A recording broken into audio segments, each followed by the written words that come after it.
샬롬. 2024년 2월 22일 목요일 사순절 8일차입니다. 기도하겠습니다. 주님, 오늘도 주의 말씀으로 하루를 시작합니다.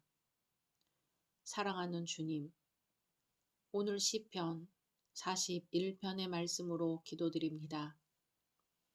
가난한 자를 보살피는 자에게 복이 있으며 재앙의 날에 여호와께서 그를 건지시리로다. 아멘. 주님, 우리 주변의 가난한 이웃들을 돌아보게 하소서. 정말 가난하여 밥 한 끼 먹을 것을 걱정해야 하는 이웃들이 있음을 잊지 않게 하옵소서. 예수님의 이름으로 기도드립니다. 아멘. 오늘의 말씀은 시편 41편입니다. 가난한 자를 보살피는 자에게 복이 있으며 재앙의 날에 여호와께서 그를 건지시리로다. 여호와께서 그를 지키사 살게 하시리니 그가 이 세상에서 복을 받을 것이라. 주여, 그를 그 원수들의 뜻에 맡기지 마소서. 여호와께서 그를 병상에서 붙드시고 그가 누워 있을 때마다 그의 병을 고쳐 주시나이다. 내가 말하기를 여호와여 내게 은혜를 베푸소서. 내가 주께 범죄하였사오니 나를 고치소서 하였나이다.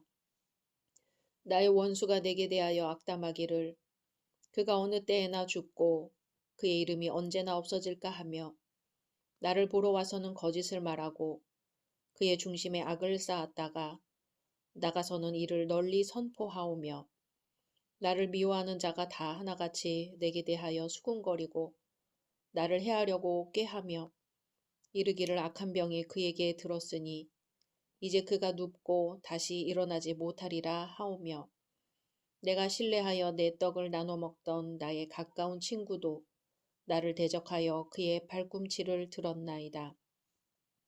그러하오나 주 여호와여 내게 은혜를 베푸시고 나를 일으키사 내가 그들에게 보응하게 하소서.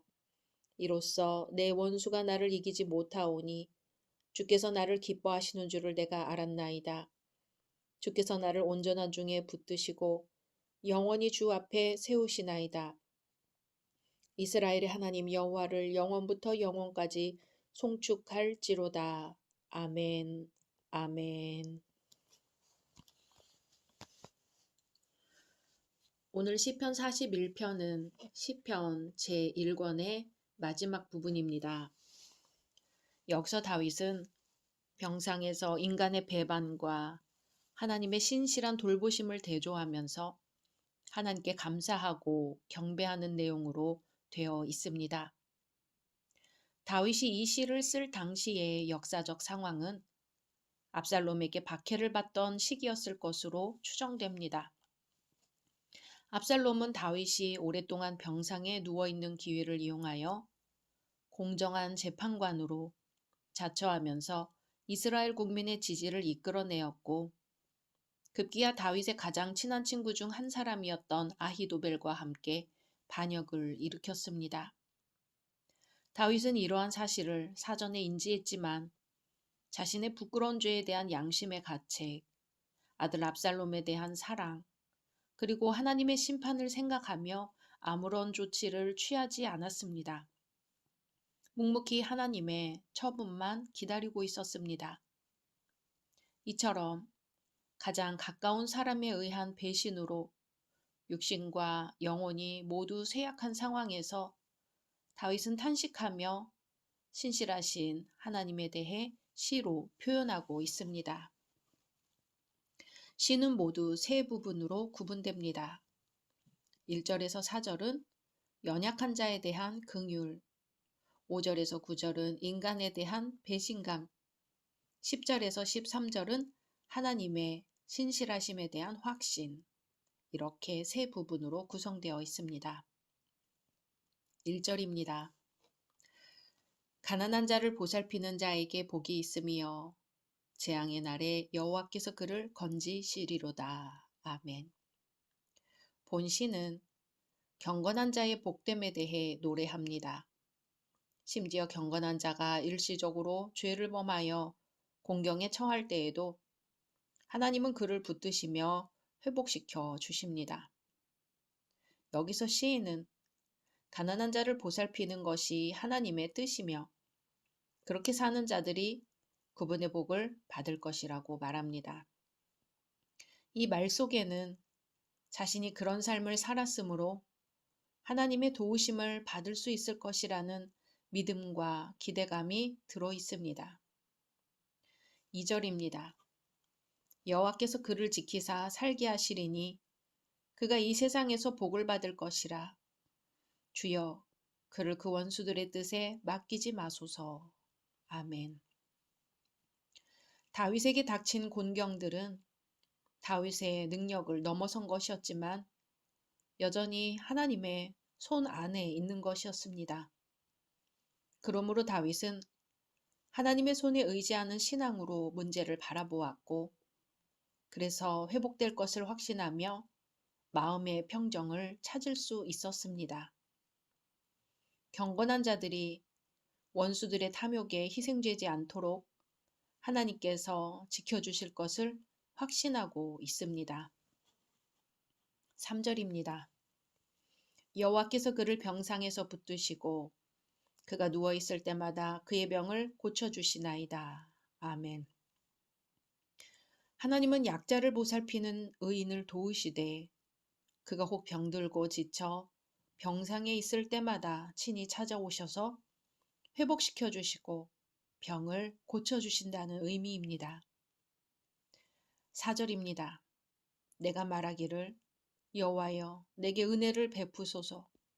내가 주께 범죄하였사오니 나를 고치소서 하였나이다. 아멘. 시인은 자신에게 고통이 임한 것은 자신의 죄 때문이라고 합니다. 사람은 보통 역경을 만났을 때 그 원인이 자신의 죄 때문이 아닌가 하여 자신을 살피기보다는 단지 그 역경이 물러가기만을 기대하고 소원합니다. 그러나 다윗은 자신이 저지른 죄들을 떠올리면서 회개하고 하나님의 긍휼과 용서를 간구합니다. 5절입니다. 나의 원수가 내게 대하여 악담하기를 그가 어느 때에나 죽고 그의 이름이 언제나 없어질까 하며. 아멘. 시인의 대적들이 악담하기를 시인이 빨리 죽기를 바라며 그 이름이 더 이상 언급되지 않기를, 즉 삶의 영향력이 더 이상 존재하지 않기를 바라고 있는 것이지요. 6절입니다. 나를 보러 와서는 거짓을 말하고 그의 중심에 악을 쌓아다가 나가서는 이를 널리 선포하오며. 아멘.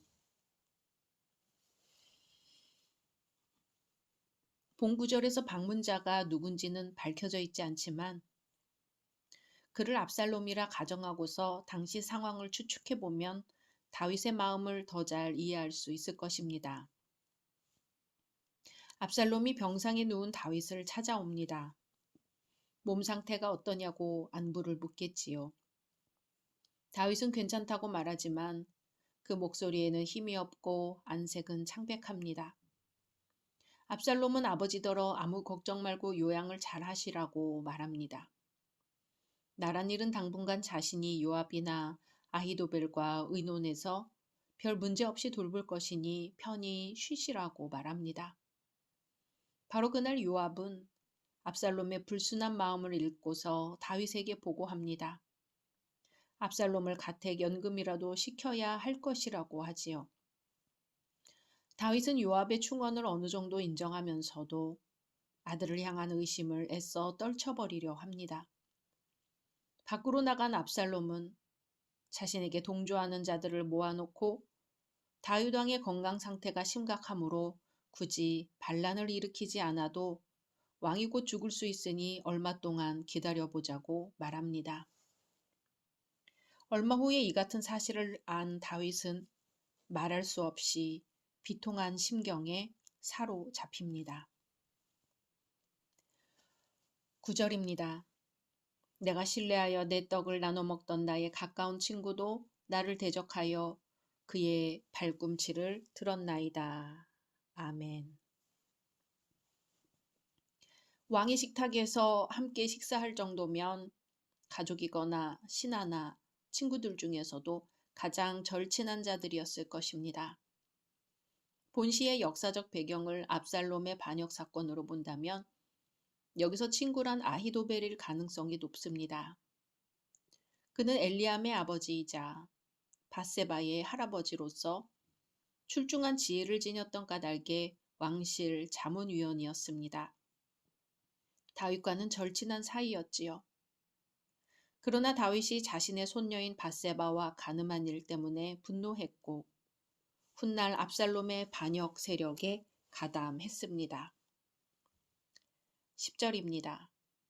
그러하오나 주 여호와여, 내게 은혜를 베푸시고 나를 일으키사 내가 그들에게 보응하게 하소서. 아멘. 앞에서 원수들의 악행을 고발한 시인은 이제 하나님께 은혜를 베풀어 달라고 기도합니다. 그리고 보응하게 하소서 하는데 원수들을 응징하겠다는 말이 아니라 회복을 기원하는 말로 이해할 수 있습니다. 혹은 하나님의 공의를 실현하게 해달라는 뜻으로도 이해할 수 있습니다. 12절입니다. 주께서 나를 온전한 중에 붙드시고 영원히 주 앞에 세우시나이다. 아멘. 온전하다는 것은 하나님과의 관계에서 진실하여 정죄할 것이 없는 상태입니다. 그러한 상태에서 하나님 앞에 서는 기쁨을 누리게 해달라고 합니다. 13절입니다. 이스라엘의 하나님 여호와를 영원부터 영원까지 송축할지로다. 아멘, 아멘. 여호와는 이스라엘과 그 후손의 하나님이 되실 것을 약속하신 언약의 하나님이십니다. 하나님이 영원토록 찬송을 받으심으로 그 백성도 영원토록 주의 은혜를 입을 것을 확신할 수 있습니다. 본절은 시편 1권을 끝맺는 송영으로 모두 5편으로 나누어져 있는 각 권은 여호와 이스라엘의 하나님을 찬양하는 송영으로 마무리되고 있습니다. 영원부터 영원까지라는 것은 하나님의 영원하신 속성을 가리킵니다. 영원하신 하나님과 함께 이 땅에서 죽음의 세력을 이기고 생명으로 충만한 승리의 삶을 살겠노라는 결단의 고백입니다. 영원하신 하나님, 전능하신 하나님, 생명의 하나님, 창조주 하나님, 예수 그리스도로 성육신하신 하나님, 성령 하나님, 우리를 만나주시고 함께하신 그 하나님을 고백하며 하나님이 하신 일에 아멘, 아멘으로 화답하는 오늘 되기를 소망합니다. 각자 말씀 묵상하신 후 주기도문으로 마치겠습니다.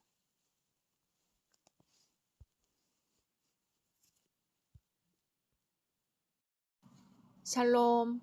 2024년 2월 23일 금요일 사순절 9일차입니다. 기도하겠습니다. 주님, 오늘도 주의 말씀으로 하루를 시작합니다. 사랑하는 주님, 오늘 시편 42편의 말씀으로 기도드립니다. 하나님이여, 사슴이 시냇물을 찾기에 갈급함같이 내 영혼이 주를 찾기에 갈급하니이다. 아멘. 주님, 오늘 주님을 간절히 찾습니다. 세상 그 무엇보다 주님을 간절히 찾으오니 만나 주소서. 예수님의 이름으로 기도드립니다. 아멘. 오늘의 말씀은 시편 42편입니다. 하나님이여, 사슴이 시냇물을 찾기에 갈급함같이 내 영혼이 주를 찾기에 갈급하니이다. 내 영혼이 하나님 곧 살아계시는 하나님을 갈망하나니 내가 어느 때에 나아가서 하나님의 얼굴을 배울까. 사람들이 종일 내게 하는 말이 내 하나님이 어디 있느뇨 하오니 내 눈물이 주야로 내 음식이 되었도다. 내가 전에 성의를 지키는 무리와 동행하여 기쁨과 감사의 소리를 내며 그들을 하나님의 집으로 인도하였더니 이제 이 일을 기억하고 내 마음이 상하는도다. 내 영혼아, 내가 어찌하여 낙심하며 어찌하여 내 속에서 불안해하는가. 너는 하나님께 소망을 두라. 그가 나타나 도우심으로 말미암아 내가 여전히 찬송하리로다. 내 하나님이여, 내 영혼이 내 속에서 낙심이 되므로 내가 요단 땅과 헤르몬과 미살산에서 주를 기억하나이다. 주의 폭포 소리에 깊은 바다가 서로 부르며 주의 모든 파도와 물결이 나를 휩쓸었나이다. 낮에는 여호와께서 그의 인자하심을 베푸시고 밤에는 그의 찬송이 내게 있어 생명의 하나님께 기도하리로다. 내 반석이신 하나님께 말하기를 어찌하여 나를 잊으셨나이까. 내가 어찌하여 원수의 압제로 말미암아 슬프게 다니나이까 하리로다. 내 뼈를 찌르는 칼같이 내 대적이 나를 비방하여 늘 내게 말하기를 내 하나님이 어디 있느냐 하도다. 내 영혼아, 내가 어찌하여 낙심하며 어찌하여 내 속에서 불안해하는가. 너는 하나님께 소망을 두라. 나는 그가 나타나 도우심으로 말미암아 내 하나님을 여전히 찬송하리로다. 아멘. 오늘 시편 42편의 표제어는 고라자손의 마스길, 인도자를 따라 부르는 노래입니다. 다윗 시대 성전 음악가들 중에 3명의 우두머리가 있었습니다. 여기서 고라자손은 그 중에 하나인 헤만을 가리킵니다. 헤만은 그의 모든 반열과 더불어 레위 후손인 고라의 자손이었습니다. 한편 민수기에서 고라와 그 일당 그리고 그들의 자녀가 범죄로 말미암아 산채로 땅에 삼켜졌을 때 고라의 자손은 하나님의 주권적인 은혜로 살아남았고 이들 가운데 헤만과 아삽은 음악 사역을 담당하게 되었습니다.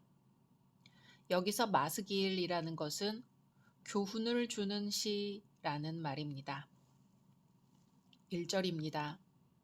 하나님이여, 사슴이 시냇물을 찾기에 갈급함같이 내 영혼이 주를 찾기에 갈급하니이다. 아멘. 여기서 갈급하다는 것은 히브리어로 소리 높여 울다, 헐떡이다, 부르짖다란 뜻으로 울부짖으며 찾는다는 뜻입니다. 사슴은 열이 높고 다혈질의 체질을 가졌기 때문에 물이 부족한 팔레스타인에 건기되면 더욱 심한 갈증을 느낀다고 합니다.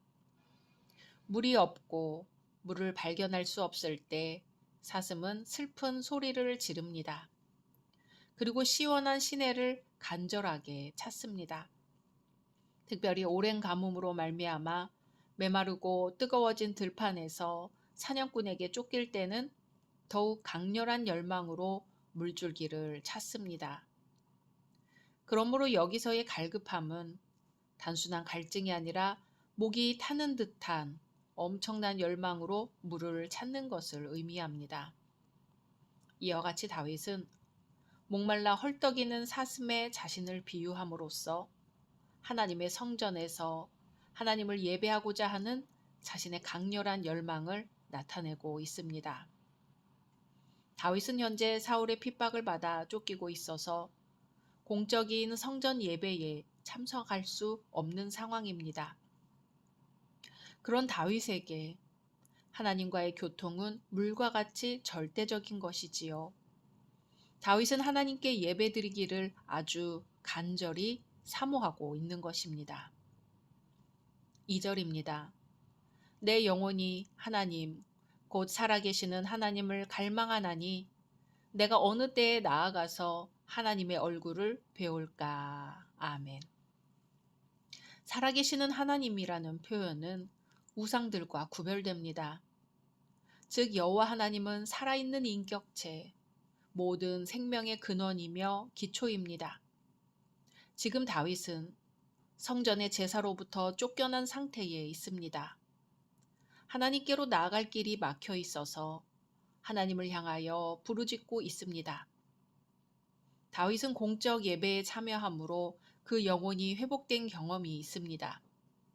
그런데 성전에 나가지 못하게 되었을 때 마치 하나님으로부터 단절된 것처럼 슬퍼하는 것입니다. 다윗은 지금 영혼을 생생하게 회복시키는 살아계시고 유일하신 하나님을 만나기 위해 예루살렘 성전에 올라가기를 간절히 바라고 있습니다. 3절입니다. 사람들이 종일 내게 하는 말이 내 하나님이 어디 있느뇨 하오니 내 눈물이 주야로 내 음식이 되었도다. 아멘. 이 말은 하나님께서 더 이상 너의 하나님이 아니기에 너를 돕지 않거나 또는 너를 버리셨다는 표시입니다. 다윗은 원수들의 조롱으로 말미암아 매우 심하게 상심했으며 그 상처는 눈물이 음식이 될 만큼 모든 의욕을 상실하게 했습니다. 4절입니다. 내가 전에 성의를 지키는 무리와 동행하여 기쁨과 감사의 소리를 내며 그들을 하나님의 집으로 인도하였더니 이제 이 일을 기억하고 내 마음이 상하는도다. 아멘. 본절에서 다윗은 가장 행복했던 과거를 회상하며 이를 현재의 고통스러운 상황과 비교합니다. 그만큼 큰 슬픔을 경험했다는 것이지요. 이스라엘 백성은 1년에 3번, 즉 유월절과 오순절 그리고 초막절과 같은 절기에 예루살렘 성전으로 올라갔습니다. 이때 순례자들은 음악과 노래를 돕는 수단을 가지고 예루살렘을 향하곤 하였습니다. 그래서 하나님의 집을 향한 순례길은 최상의 기쁨을 가리키는 격언이 되었습니다. 다윗은 행렬을 지어 찬송을 부르며 성전으로 가는 무리들 중에 있었고 또 그들을 하나님의 집으로 인도하는 역할을 했습니다. 그런데 지금 다윗은 추방된 자요 가장 낮은 자가 되어 죽도록 슬픈 상태가 되고 만 것이지요. 5절입니다. 내 영혼아, 내가 어찌하여 낙심하며 어찌하여 내 속에서 불안해하는가? 너는 하나님께 소망을 두라. 그가 나타나 도우심으로 말미암아 내가 여전히 찬송하리로다. 아멘. 본절에서 다윗은 2가지 악과 싸우고 있습니다. 바로 낙담과 불안입니다. 다윗은 낙담과 불안과 싸워 지지 않으려고 이렇게 합니다. 첫째는 자기 자신이 낙담과 불안으로 향하는 것을 억제하는 것입니다. 둘째는 자기 자신 안에 있는 하나님의 은혜, 즉 믿음과 소망을 일으키는 것입니다. 셋째는 주님께서 약속하신 호의를 드러내겠다고 할 때까지 자기에게 주어진 약속의 말씀을 붙들고 찬송하는 것입니다. 6절입니다. 내 하나님이여, 내 영혼이 내 속에서 낙심이 되므로 내가 요단 땅과 헤르몬과 미살산에서 주를 기억하나이다. 아멘. 다윗은 고통을 당하면서도 하나님의 은혜로운 약속을 잊어버리지 않았습니다. 하나님의 손이 자신에게 상처를 내기는 했지만 하나님께서 자신을 치료하시는 분임을 알고 있기 때문입니다. 요단 땅과 헤르몬과 미살산은 아마도 다윗이 쫓기면서 여기저기 거처를 옮겼기에 자기가 머무는 장소를 뜻할 것입니다. 7절입니다. 주의 폭포 소리에 깊은 바다가 서로 부르며 주의 모든 파도와 물결이 나를 휩쓸었나이다. 아멘. 주의라는 것은 이 모든 물줄기들의 근원이 하나님임을 말해줍니다. 즉 다윗은 고통을 허락하신 분이 하나님임을 깨달으면서 하나님의 진노 때문에 감당치 못할 엄청난 환난들이 잇따라서 끊임없이 쏟아지는 것을 묘사하고 있습니다. 8절입니다. 낮에는 여호와께서 그의 인자하심을 베푸시고 밤에는 그의 찬송이 내게 있어 생명의 하나님께 기도하리로다. 아멘. 비록 지금은 깊은 바다와 같은 큰 혼돈 가운데서 절망과 단절을 경험하지만 하나님의 인자하심을 기억하고 생명의 하나님과 관계를 회복하기를 갈망하고 있습니다. 9절입니다. 내 반석이신 하나님께 말하기를 어찌하여 나를 잊으셨나이까? 내가 어찌하여 원수의 압제로 말미암아 슬프게 다니나이까 하리로다. 아멘. 반석이라는 표현은 시편에서 여호와 하나님을 가리킬 때만 사용된 것입니다. 하나님께 말한다는 것은 현재 고통의 상태에서 장래에 나타날 믿음의 결과를 기대하며 기도로서 견딘다는 뜻입니다. 그러나 어찌하여 나를 잊으셨나이까 하며 마치 하나님으로부터 버림당한 것과 같은 극심한 고통 중에 있음을 표현합니다. 또 그 모습이 마치 슬프게 다니는 사람, 즉 초상을 당한 사람처럼 어두운 기색을 하고 더러운 옷을 입고 사회적인 접촉을 제대로 하지 못한 상태였음을 표현합니다. 10절입니다. 내 뼈를 찌르는 칼같이 내 대적이 나를 비방하여 늘 내게 말하기를 내 하나님이 어디 있느냐 하도다. 아멘. 악한 자들이 고통을 겪고 있는 우리 면전에 대고 하나님이 어디 있느냐고 조롱하는 것만큼 더한 상처는 없습니다. 그러나 오늘날 현대인들은 자신의 자존심이 상할 때에는 견딜 수 없어 하면서도 하나님의 이름이 더럽혀지는 것에 대해서는 크게 마음이 상하지 않습니다. 현대 그리스도인들에게 이러한 다윗의 태도는 큰 도전을 줍니다. 11절입니다. 내 영혼아, 내가 어찌하여 낙심하며 어찌하여 내 속에서 불안해하는가? 너는 하나님께 소망을 두라. 나는 그가 나타나 도우심으로 말미암아 내 하나님을 여전히 찬송하리로다. 아멘. 본절은 5절의 반복입니다. 다윗이 자기가 당한 시험들을 한 번에 이긴 것이 아니라 반복해서 싸우고 있음을 의미합니다. 우리는 한 번뿐 아니라 몇 번이고 승리한 후에조차도 낙담과 불안과 싸우게 될 수 있습니다. 그렇더라도 하나님께서 도우심을 믿고 끝까지 믿음을 지켜야 할 것입니다. 성도는 목마른 사슴이 시냇물을 찾는 심정으로 하나님을 찾아야 합니다. 사모함으로 하나님을 찾아야 합니다. 부지런히 하나님이 계신 성전을 찾아야 합니다. 교회 가는 것을, 성도들과 교제하는 것을 즐거워해야 합니다. 목마름으로 하나님을 바라보아야 합니다. 하나님을 바라볼 때 하나님의 은혜가 해같이 임할 것입니다. 범사에 감사함으로 하나님을 찾을 때 해같이 빛나는 주님의 은총을 체험하게 되기를 소망합니다. 각자 말씀 묵상하신 후 주기도문으로 마치겠습니다.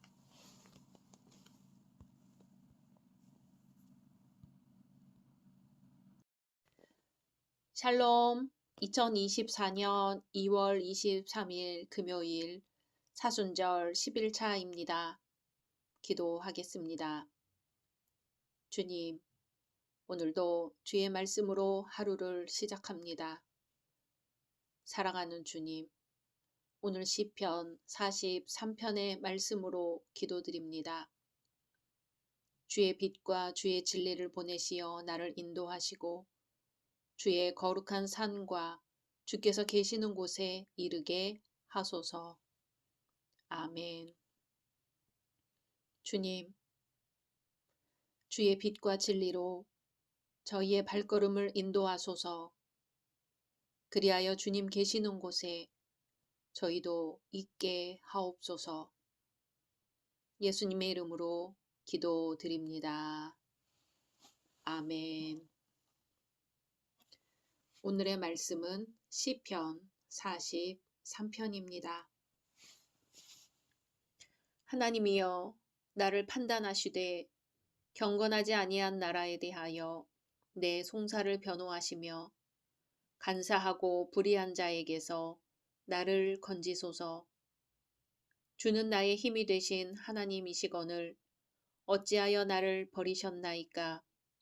내가 어찌하여 원수의 억압으로 말미암아 슬프게 다니나이까? 주의 빛과 주의 진리를 보내시어 나를 인도하시고 주의 거룩한 산과 주께서 계시는 곳에 이르게 하소서. 그런즉 내가 하나님의 제단에 나아가 나의 큰 기쁨의 하나님께 이르리이다. 하나님이여, 나의 하나님이여, 내가 수금으로 주를 찬양하리이다.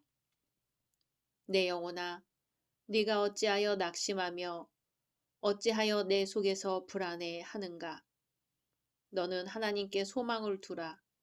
그가 나타나 도우심으로 말미암아 내 하나님을 여전히 찬송하리로다. 아멘.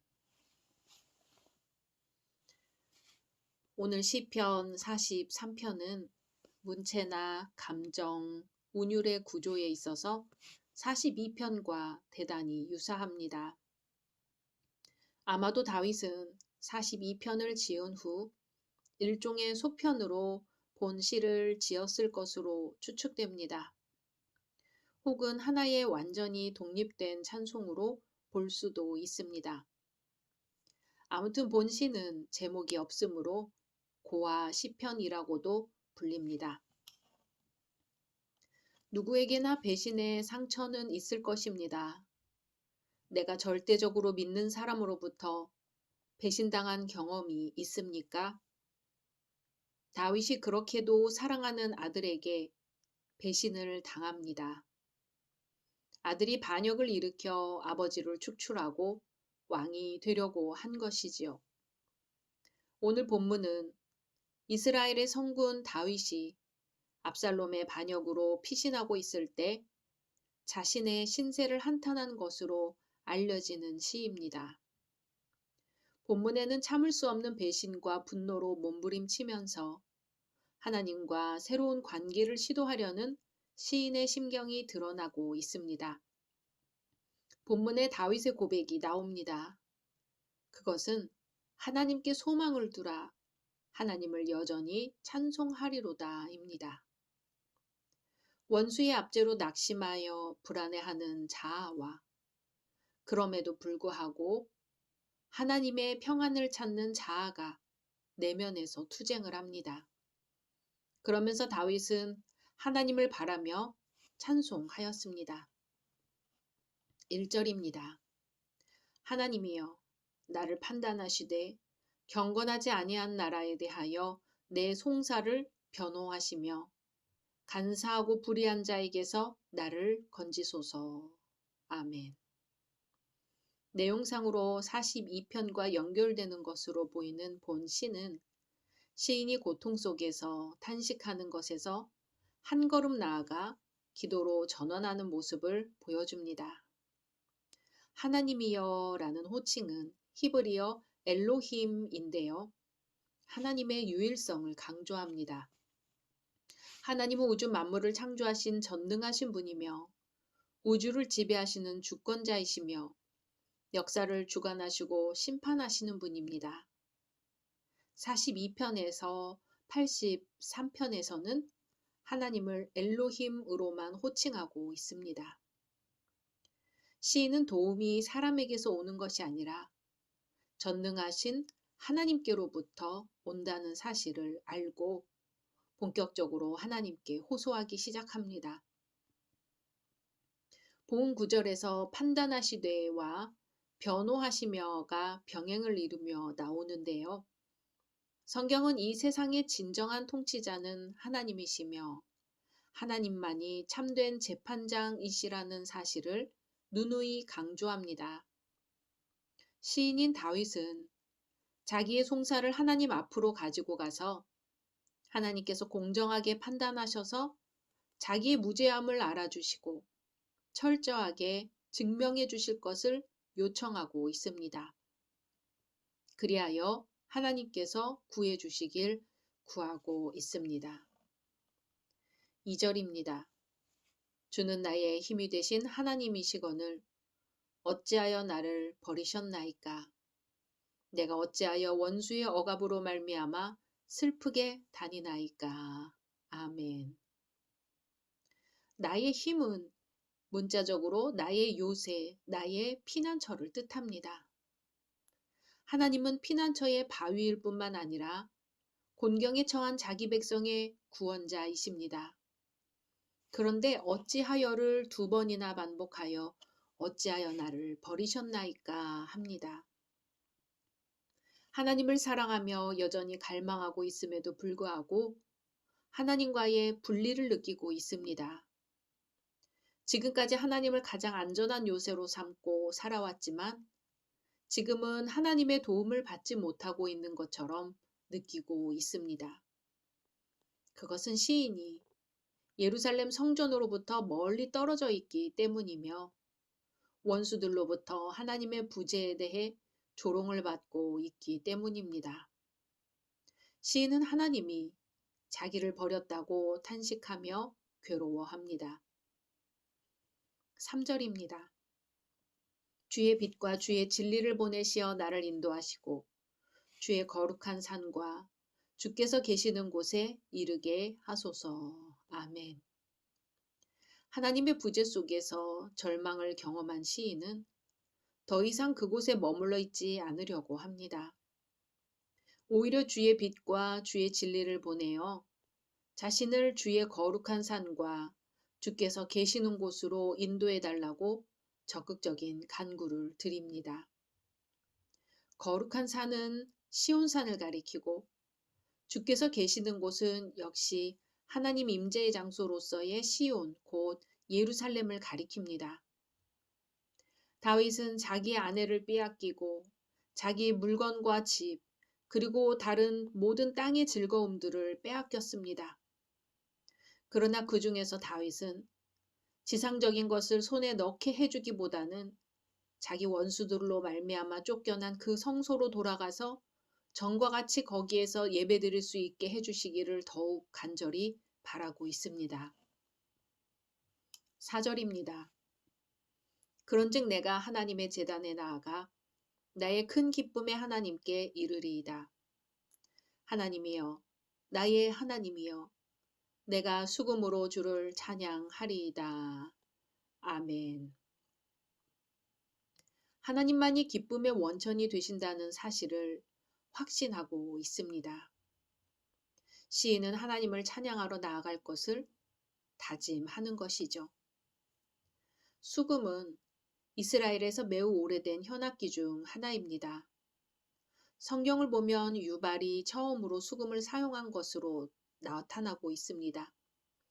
바벨론의 포로로 잡혀간 이스라엘 백성들은 수금을 버드나무에 걸었습니다. 수금은 주로 축제일과 같은 기쁜 날에 사용되었는데요. 수금으로 하나님을 찬양한다는 것은 모든 고통의 시간들을 넘어서 기쁨의 세계로 들어감을 상징합니다. 5절입니다. 내 영혼아, 내가 어찌하여 낙심하며 어찌하여 내 속에서 불안해하는가? 너는 하나님께 소망을 두라. 그가 나타나 도우심으로 말미암아 내 하나님을 여전히 찬송하리로다. 아멘. 다윗은 낙심과 불안과 싸우며 하나님께 대한 믿음과 소망을 간직합니다. 사랑하는 열린 성도 여러분, 다윗은 절망 중에 하나님께 돌아갔습니다. 하나님의 도우심을 믿었습니다.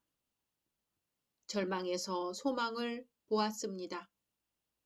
즐거움이 회복되었습니다. 성도들의 신앙은 하나님께 돌아가는 것입니다. 하나님을 바라는 것입니다.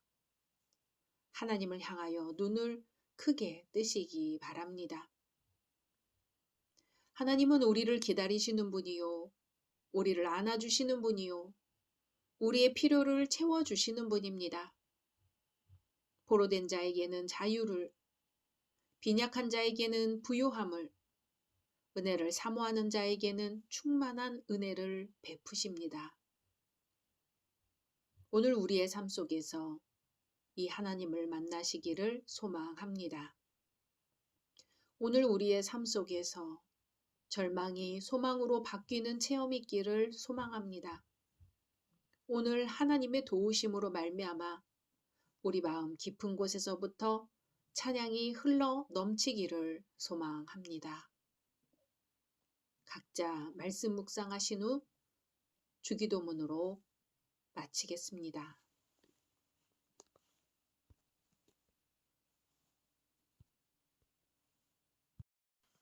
샬롬.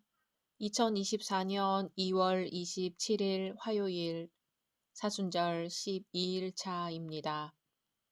기도하겠습니다. 주님, 오늘도 주의 말씀으로 하루를 시작합니다. 사랑하는 주님, 오늘 시편 44편의 말씀으로 기도드립니다. 일어나 우리를 도우소서. 주의 인자하심으로 말미암아 우리를 구원하소서. 아멘. 주님, 오늘 우리 가운데 넘어진 이가 있거든 일으키시어 도와주소서. 주의 인자하심으로 말미암아 구원을 얻게 하소서. 예수님의 이름으로 기도드립니다. 아멘. 오늘의 말씀은 시편 44편입니다. 하나님이여, 주께서 우리 조상들의 날 곧 옛날에 행하신 일을 그들이 우리에게 일러주매 우리가 우리 귀로 들었나이다. 주께서 주의 손으로 뭇 백성을 내쫓으시고 우리 조상들을 이 땅에 뿌리박게 하시며 주께서 다른 민족들은 고달프게 하시고 우리 조상들은 번성하게 하셨나이다. 그들이 자기 칼로 땅을 얻어 차지함이 아니요 그들의 팔이 그들을 구원함도 아니라 오직 주의 오른손과 주의 팔과 주의 얼굴의 빛으로 하셨으니 주께서 그들을 기뻐하신 까닭이니이다. 하나님이여, 주는 나의 왕이시니 야곱에게 구원을 베푸소서. 우리가 주를 의지하여 우리 대적을 누르고 우리를 치러 일어나는 자를 주의 이름으로 밟으리이다. 나는 내 활을 의지하지 아니할 것이라. 내 칼이 나를 구원하지 못하리이다. 오직 주께서 우리를 우리 원수들에게서 구원하시고 우리를 미워하는 자로 수치를 당하게 하셨나이다. 우리가 종일 하나님을 자랑하였나이다. 우리는 하나님의 이름에 영원히 감사하리이다. 셀라. 그러나 이제는 주께서 우리를 버려 욕을 당하게 하시고 우리 군대와 함께 나아가지 아니하시나이다. 주께서 우리를 대적들에게서 돌아서게 하시니 우리를 미워하는 자가 자기를 위하여 탈취하였나이다. 주께서 우리를 잡아먹힐 양처럼 그들에게 넘겨주시고 여러 민족 중에 우리를 흩으셨나이다. 주께서 주의 백성을 헐값으로 파심이여 그들을 판 값으로 이익을 얻지 못하셨나이다. 주께서 우리로 하여금 이웃에게 욕을 당하게 하시니 그들이 우리를 둘러싸고 조소하고 조롱하나이다. 주께서 우리를 뭇 백성 중에 이야깃거리가 되게 하시며 민족 중에서 머리 흔들림을 당하게 하셨나이다. 나의 능욕이 종일 내 앞에 있으며 수치가 내 얼굴을 덮었으니 나를 비방하고 욕하는 소리 때문이요 나의 원수와 나의 복수자 때문이니이다. 이 모든 일이 우리에게 임하였으나 우리가 주를 잊지 아니하며 주의 언약을 어기지 아니하였나이다. 우리의 마음은 위축되지 아니하고 우리 걸음도 주의 길을 떠나지 아니하였으나 주께서 우리를 승냥이의 처소에 밀어넣으시고 우리를 사망의 그늘로 덮으셨나이다. 우리가 우리 하나님의 이름을 잊어버렸거나 우리 손을 이방신에게 향하여 폈더면 하나님이 이를 알아내지 아니하셨으리이까. 무릇 주는 마음의 비밀을 아시나이다. 우리가 종일 주를 위하여 죽임을 당하게 되며 도살할 양같이 여김을 받았나이다. 주여 깨소서. 어찌하여 주무시나이까. 일어나시고 우리를 영원히 버리지 마소서. 어찌하여 주의 얼굴을 가리시고 우리의 고난과 압제를 잊으시나이까. 우리 영혼은 진토 속에 파묻히고 우리 몸은 땅에 붙었나이다. 일어나 우리를 도우소서. 주의 인자심으로 말미암아 우리를 구원하소서. 아멘. 오늘 시편 44편의 시는 참담한 패배에 직면한 이스라엘 백성의 간절한 호소가 묘사되어 있습니다.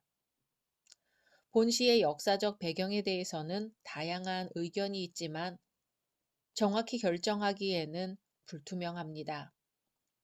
다만 이스라엘이 이방인과의 전쟁에서 처참하게 패배한 후 핍박과 모욕을 받고 있던 시기에 민족적 서름을 가슴에 안고 괴로워하던 어느 경건한 성도가 하나님의 구원을 호소하며 읊은 시로 보입니다.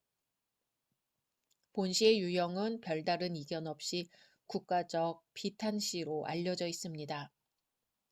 그런데 일반적으로 비탄시들은 서두에서 하나님께 간구한 후 자신의 비탄스러운 상황을 충분히 표현한 다음 불평에서 돌이켜 주님께 대한 완전한 확신을 선언하고 찬양으로 그 끝을 맺습니다.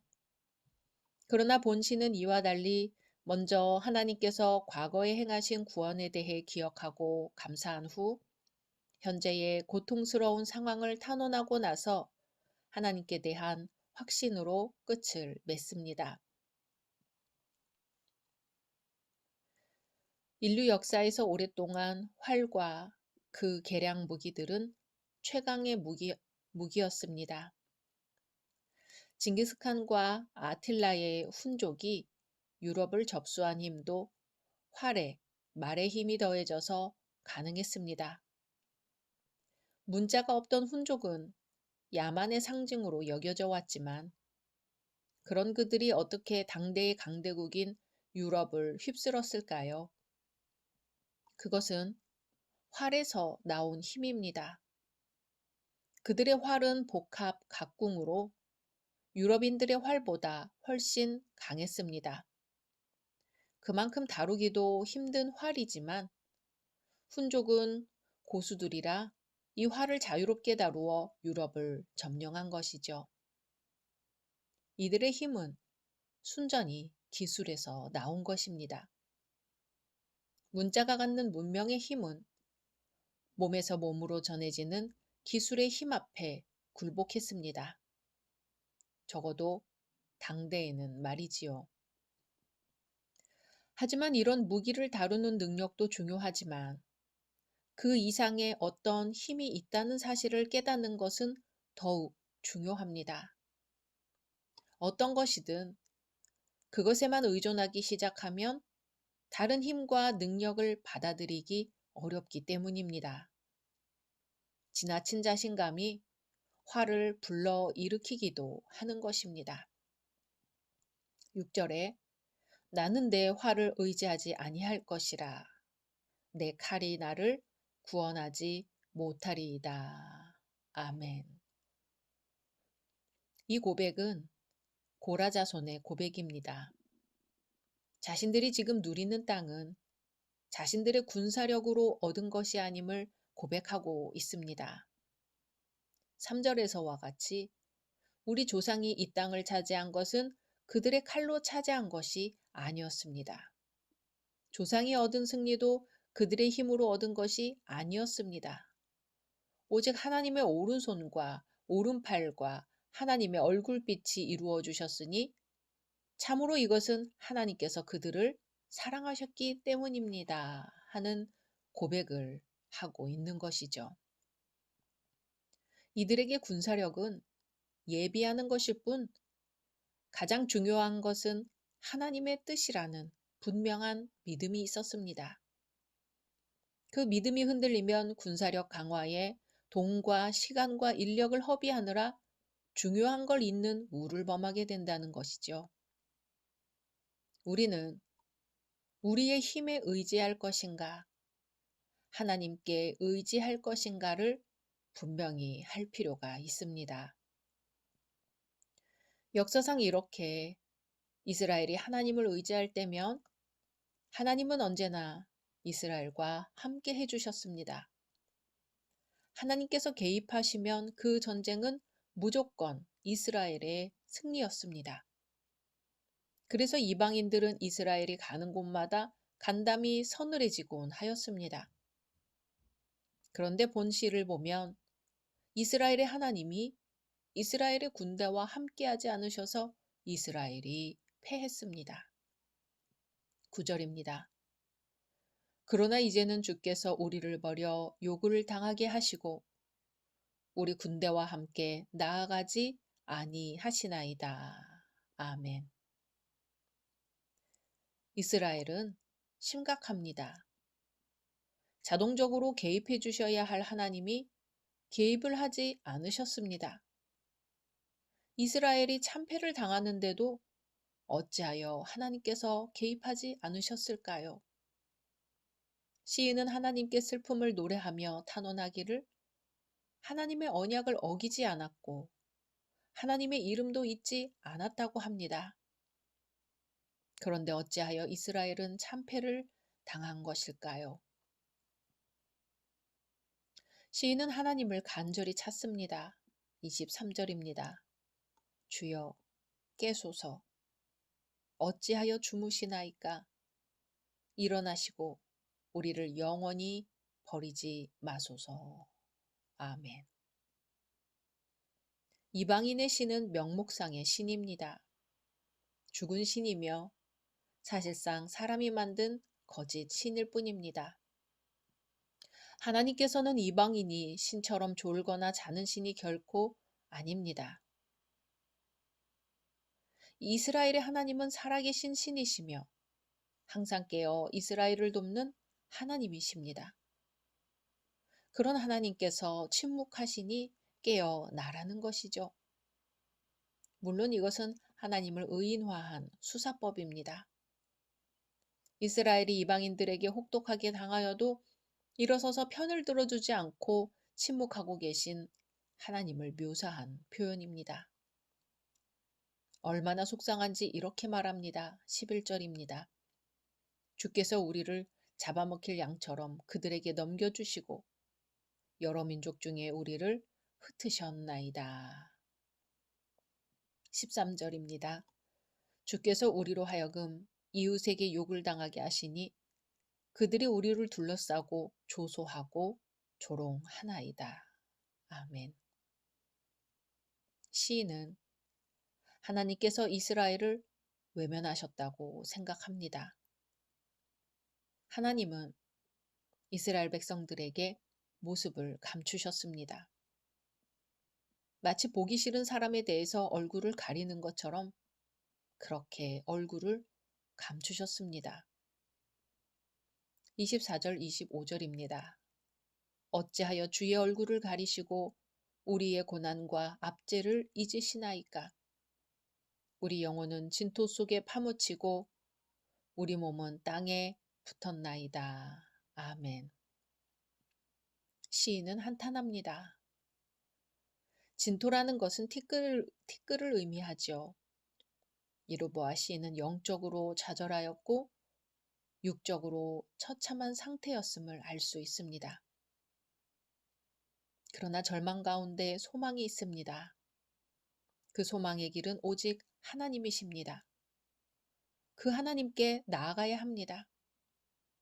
하나님은 도움을 청하는 사람에게는 반드시 도움을 주십니다.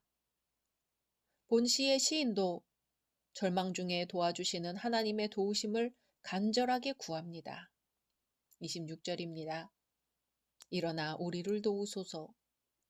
주의 인자심으로 말미암아 우리를 구원하소서. 아멘. 일어나 도와달라고 합니다. 우리 하나님은 우리가 도움을 요청할 때 가만히 앉아 계시는 분이 아니죠. 급히 일어나서 뛰어나와서 우리를 돕는 분이십니다. 하나님은 인자와 긍휼이 많은 분이십니다. 이건 인간의 의와 공로로 얻는 것이 아니고 전적으로 하나님의 은혜로 주어지는 것입니다. 이스라엘 민족 조상 때부터 약속하시고 베풀어 주셨던 그 인자하심, 성경에 의해 말씀을 믿는 모든 이들에게 주기로 약속하신 바로 그 인자하심입니다. 사랑하는 열린 성도 여러분, 이스라엘이 절망 중에 하나님의 도우심을 구합니다. 하나님께 깨어 일어나시기를 구합니다. 하나님은 하나님을 부르며 도움을 구하는 자의 도움을 외면하지 않으십니다. 환난 중에 부르짖으면 응답하시겠다고 약속하셨기 때문입니다. 그리고 하나님은 인자하신 하나님이시기 때문입니다. 오늘의 삶이 환난과 곤고에 처해 있다 할지라도 하나님을 잊지 말고 하나님 앞으로 담대히 나아가 하나님의 도움을 구하시기를 바랍니다. 때로 침묵 속에서 힘내어 일어나라는 음성을 듣고 때로 침묵을 뚫고 우리의 손을 잡아 일으키시는 하나님을 체험케 되기를 소망합니다. 각자 말씀 묵상하신 후 주기도문으로 마치겠습니다.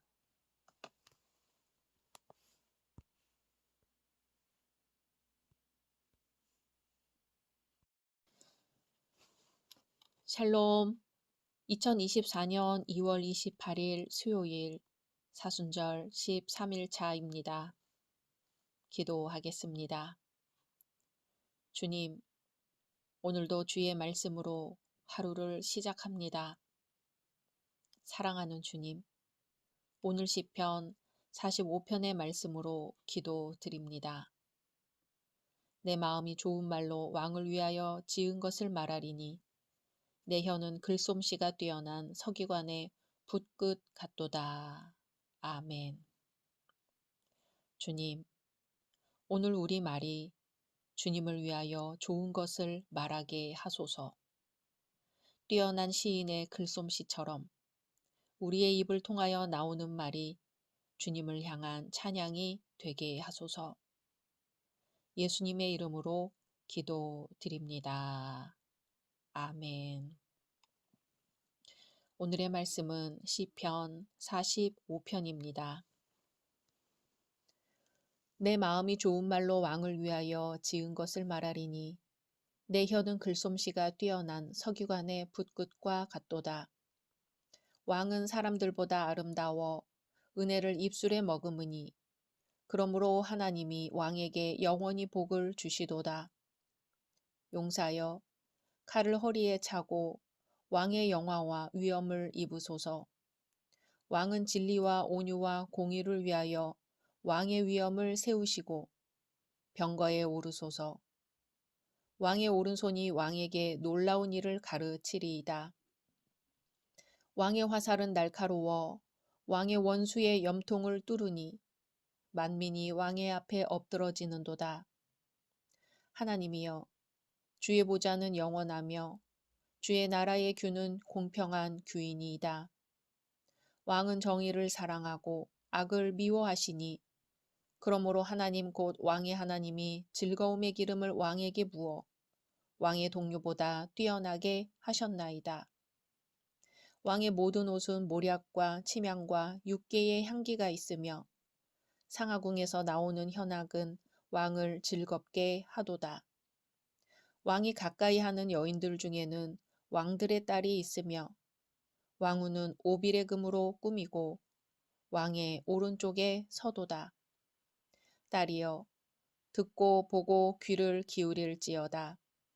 내 백성과 내 아버지의 집을 잊어버릴지어다. 그리하면 왕이 내 아름다움을 사모하실지라. 그는 내 주인이시니 너는 그를 경배할지어다. 두로에 따른 예물을 드리고 백성 중 부한 자도 내 얼굴 보기를 원하리로다. 왕에 따른 궁중에서 모든 영화를 누리니 그의 옷은 금으로 수놓았도다. 수놓은 옷을 입은 그는 왕께로 인도함을 받으며 시종하는 친구 처녀들도 왕께로 이끌려 갈 것이라. 그들은 기쁨과 즐거움으로 인도함을 받고 왕궁에 들어가리로다. 왕의 아들들은 왕의 조상들을 계승할 것이라. 왕이 그들로 온 세계의 군왕을 삼으리로다. 내가 왕의 이름을 만세에 기억하게 하리니 그러므로 만민이 왕을 영원히 찬송하리로다. 아멘. 오늘 시편 45편의 표제어는 고라자손의 마스길, 사랑의 노래, 인도자를 따라 소사님에 맞춘 것입니다. 본시의 내용은 남편과 아내가 서로를 소중히 여겨야 하는 서로의 사랑을 노래합니다. 소사님은 백합화들을 의미하며 여기서는 본시를 부를 경우 맞춰야 할 가락, 즉 곡조를 뜻합니다. 본시는 기름 부음을 받은 강대한 왕의 결혼 예식에서 사용하던 축가로서 사랑의 노래라고 불립니다. 신랑으로서의 왕의 능력과 품격에 대한 찬미가 이어지고 신부의 아름다운 자태가 묘사됩니다. 이것은 신약시대의 그리스도와 교회의 영적 관계를 예표한다는 점에서 중요한 시입니다. 이 시의 배경에 대해 많은 학자들은 솔로몬 왕의 결혼식이라고 주장합니다. 1절입니다. 내 마음이 좋은 말로 왕을 위하여 지은 것을 말하리니 내 혀는 글솜씨가 뛰어난 서기관의 붓끝과 같도다. 아멘. 시인은 왕의 결혼식을 보고 영감을 받아 참된 교회의 영원한 왕의 영광에 대해 노래하는 시를 지었습니다. 그리고 이 시를 왕에게 바친다고 합니다. 2절입니다. 왕은 사람들보다 아름다워 은혜를 입술에 머금으니 그러므로 하나님이 왕에게 영원히 복을 주시도다. 아멘. 영감받은 시인은 솔로몬 왕의 아름다움을 묘사합니다. 왕은 사람들보다 아름답다고 합니다. 그런데 시인이 관심을 가지고 있는 아름다움은 기본적으로 어떤 육체적인 아름다움이 아닙니다. 얼굴만 보아도 알 수 있는 고귀한 마음과 뛰어난 재능들입니다. 한마디로 솔로몬이 그의 왕국에서 모인 모든 덕에서 뛰어나고 완전한 것입니다. 한편 모든 덕에서 가장 뛰어나고 완전한 자는 인간을 가리키기보다는 인간과는 비교도 안 되는 어떤 초월적인 존재, 곧 예수 그리스도를 가리킵니다. 그렇다면 본 구절은 다른 모든 사람들을 훨씬 능가하는 뛰어난 은사들과 은혜를 지니고 있음으로 인하여 비교할 수 없이 아름다우신 그리스도를 찬양하고 있는 것입니다. 3절입니다. 용사여, 칼을 허리에 차고 왕의 영화와 위엄을 입으소서. 아멘. 싸움에 능한 전사가 칼을 허리에 찬다는 것은 원수들을 물리치려는 용맹을 표시합니다. 한편 솔로몬은 온유하고 평온한 사람이었으며 나라가 평화로울 때 왕의 자리에 오른 사람이었습니다. 어떤 전쟁을 치러 유명해지지 않았습니다. 그러므로 본 구절은 뛰어난 전사이면서 동시에 평화의 왕이신 그리스도에게 가장 잘 어울리는 말입니다. 그리스도께서 차게 될 칼은 복음이라는 가장 효과적이고 날카로운 말씀입니다. 궁극적으로는 그리스도의 입의 검과 복음의 무기에 의해서 민족들이 그리스도에게 무너지게 됩니다. 이런 점에서 왕 되신 그리스도께서는 아름답고 은혜로운 말을 들려주실 뿐만 아니라 열방과 싸워 승리하시는 용사입니다. 4절입니다. 왕은 진리와 온유와 공의를 위하여 왕의 위엄을 세우시고 병거에 오르소서. 왕의 오른손이 왕에게 놀라운 일을 가르치리이다. 아멘.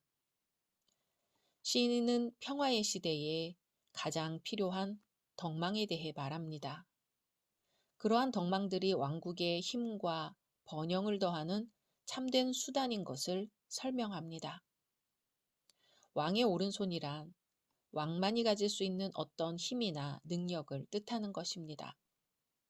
놀라운 일이란 오직 하나님만이 하실 수 있는 그런 일들을 설명하는 말로 진리와 의의를 위한 싸움에서의 왕의 승리를 암시합니다.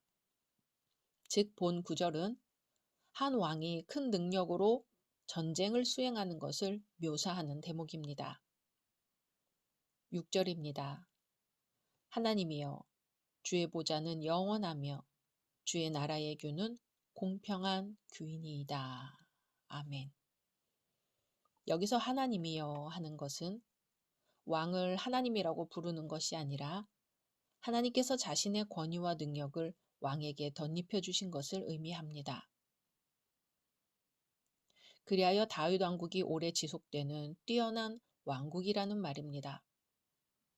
그러나 성령의 인도로 시인은 이러한 비유를 통해 그리스도의 참되고 영원한 나라를 설명하고 있습니다.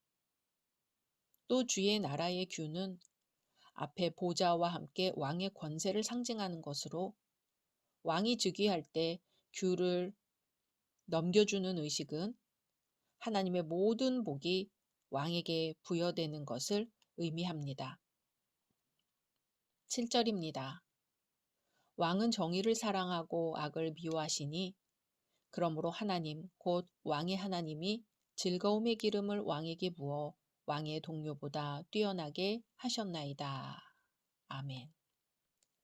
시인은 솔로몬 왕이 정의를 유지하는 것과 똑같이 악을 벌하는데도 엄격하다고 합니다. 그리하여 하나님은 즐거움의 기름을 왕에게 부어 충분한 은사를 주셨음을 표현합니다. 더 나아가 이것은 그리스도를 상징하는 것으로 교회의 머리 되신 그리스도는 성령이라는 기름으로 성별케 되고 성령의 은사를 받으심으로 그 모든 은사와 은혜가 교회에 넘치게 하십니다. 8절입니다. 왕의 모든 옷은 모략과 침향과 육개의 향기가 있으며 상하궁에서 나오는 현황은 왕을 즐겁게 하도다. 아멘. 이제 왕을 결혼식 날의 신랑으로 묘사하고 있습니다.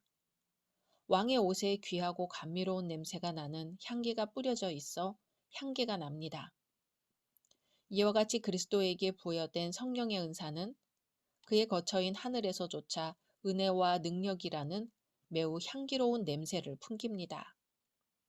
상하궁은 상아로 만들어진 건물이 아니라 값진 상아로 장식된 건물을 가리킵니다. 이것은 왕의 위엄에 어울리는 호화로움을 가리키며 나아가 그리스도의 나라가 풍성한 부로 가득 채워지고 모든 좋은 것들로 갖추어지게 될 것을 암시합니다. 즉 하나님께서 그리스도를 통하여 자기 교회를 영광스럽고 뛰어난 영적인 은사들로 풍요하게 하실 것을 말해줍니다. 이 말씀이 우리 교회와 우리 모든 성도님들에게 이루어지기를 소망합니다. 9절입니다. 왕이 가까이 하는 여인들 중에는 왕들의 딸이 있으며 왕후는 오빌의 금으로 꾸미고 왕의 오른쪽에 서도다. 아멘. 궁에서 왕을 모시는 여인들 가운데에는 주변 국가들의 왕의 딸들도 있었습니다. 이는 하나님이 세우신 왕의 권세가 대단한 것이었음을 보여줍니다. 왕후는 곧 신부를 가리키는 말로 신부는 매우 우수한 품질의 금으로 평가받는 오빌의 금으로 꾸미고 있습니다. 왕의 오른쪽은 가장 존귀한 자리를 나타냅니다. 16절입니다. 왕의 아들들은 왕의 조상들을 계승할 것이라. 왕이 그들로 온 세계의 군왕을 삼으리로다. 아멘. 이제 다시 신랑에게로 초점을 맞추어 이 결혼에서 태어날 후손들이 뛰어남에 있어 선조들과 같을 것이기 때문에 그 혈통의 고귀함은 솔로몬이 죽은 이후에 덜하게 되지 않을 것이라는 말입니다. 다음으로 왕이 그들로 온 세계의 군왕을 삼으리로다 하는 것은 이 나라가 사방으로 영토가 넓혀져 많은 나라들로 나뉘게 될 것이라는 의미입니다. 왕조가 영원히 번영할 것을 기원하는 것이죠. 이건 역시 그리스도가 나타나셔서 교회에 행하신 일로 해석할 수 있습니다. 17절입니다. 내가 왕의 이름을 만세에 기억하게 하리니 그러므로 만민이 왕을 영원히 찬송하리로다. 아멘. 마치 시인은 신적 권위를 가진 자처럼 왕을 축복하면서 시를 마무리합니다. 사람들이 왕의 이름을 기억한다는 것은 왕조가 굳건히 유지된다는 것을 의미합니다. 그러므로 역사 속에서 영원 무궁토록 감사를 올리는 진정한 왕이 있다면 그 왕은 분명히 그리스도이십니다. 그리스도께서 교회를 자신의 신부로 삼으시고 세세토록 영광을 받으실 것입니다. 사랑하는 열린 성도 여러분, 세상의 권세도 세상의 왕도 영원하지 않습니다. 그러나 성도는 영원하지 않은 세상에서 영원을 향해 가는 사람들입니다. 우리의 목적지는 영원한 천국이고 우리를 영원히 다스리실 분은 주 예수 그리스도이십니다. 이 땅에 사는 동안 우리의 삶이 주님과 함께 천국의 삶이 되길 원합니다. 오늘 우리의 삶이 영원한 왕 되신 주님과 함께 그 나라를 즐거워하며 풍성한 결혼잔치와 같기를 소망합니다. 각자 말씀 묵상하신 후 주기도문으로 마치겠습니다.